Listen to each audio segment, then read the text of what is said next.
So glad you could be with us again. I am joined by Greg Engert, beer director for the Neighborhood Restaurant Group, a James Beard Award nominee. The group includes up in Manhattan, Lower East Side, the Grand Delancey, and in Georgetown you have the Sovereign. Greg, it is always good to see you. See you, bud. What do we have on tap this week? This week we have a very special new beer from an old friend, Brasserie de la Senne from Brussels. Yeah. Known for making such amazing, crisp, dry, hop-forward beers as Terrace Bulba and Zinnebier, Jambe de Bois, Brussels Calling, you name it. They also have a pretty amazing mixed fermentation program, a lot of barrel aging going on. So, you know, this is a brewery that began officially kind of gypsy brewing back in 2006. Bernard Labouc and Yvonne de Batz brewing at Daranka, another wonderful brewery. Then finally getting their brewery opened in the Molenbeek neighborhood of Brussels in 2010.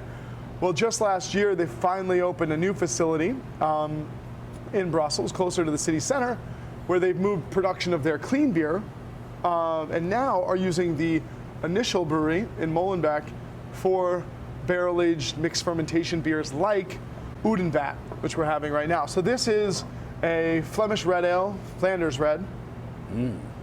That just begs to be tried. A wonderful barrel-aged, red wine barrel-aged, I believe, blend of red ales that have been co-fermented with Brettanomyces and lactic acid-producing bacteria like Lactobacillus and Pediococcus, and aged in a number of wine barrels for over a year, and then blended. Really, really amazing stuff. Very fruit-forward, of course, because of the yeast character. No fruit added to this.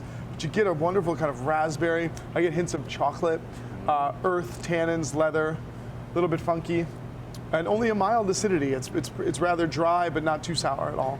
How do these guys keep doing this? I mean, the beers we've done that they've created are, I mean, consistent is the least glowing thing you can say about them. I mean, they're good. But the hardest thing is the consistency. I think that's the point, right? It's like some brewers can hit it out of the park every now and then. But those that can hit it out of the park every single time, especially as they grow, is remarkable. And I think De La Senne's done that very well. I'll tell you, you know, the attention to detail for brewers like Yvonne and Bernard is just, it's obsessive in the best way. They would never release a beer like this that didn't taste exactly as they wanted it to taste. And you know, it's an old adage that the best brewers dump the most beer, and that is 100% true. You have to chalk certain things up to experimentation and only release liquid that you can fully and proudly get behind. Which is why I live downstream from a brewery. This is terrible. How difficult is this to find? I mean, can you get the bottles just here at places like Church Key? Church Key, you see it on the? It's smaller places. Again, Northern Virginia is going to see some of these bottles coming through now, more and more, and in DC. So, with the expansion, where the new brewery and some growth, you're going to see a little bit more of this, which is great. And I would say that this is the same style of beer as Rodenbach, or Duchesse de Bourgogne.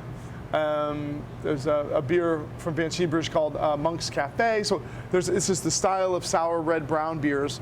If you like any of those beers, definitely seek this out and give it a shot. Really good. What would you pair it with?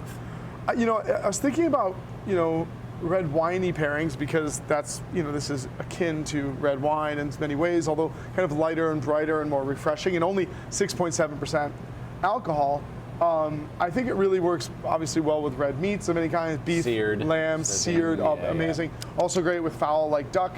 But even simpler things you find everywhere. I think we used to think of Flemish red ales as things that were kind of refined and only for, ribeyes and things like that. But this with just a standard burger or some ribs or chili or even fried chicken is amazing. That hint of acidity balances fry and salt. You could even do it with like some briny oysters or a nice piece of like grilled salmon. That'd be great. Excellent. Well, De La Senne's Terrace Bulba still remains my favorite beer name, although there is a cure for Terrace Bulba. Dumb.